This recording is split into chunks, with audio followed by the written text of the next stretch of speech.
نصفه أو انقص منه قليلا أو زد عليه ورتل القرآن ترتيلا.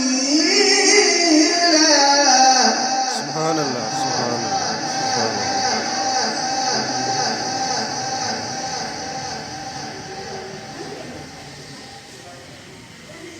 إنا سنلقي عليك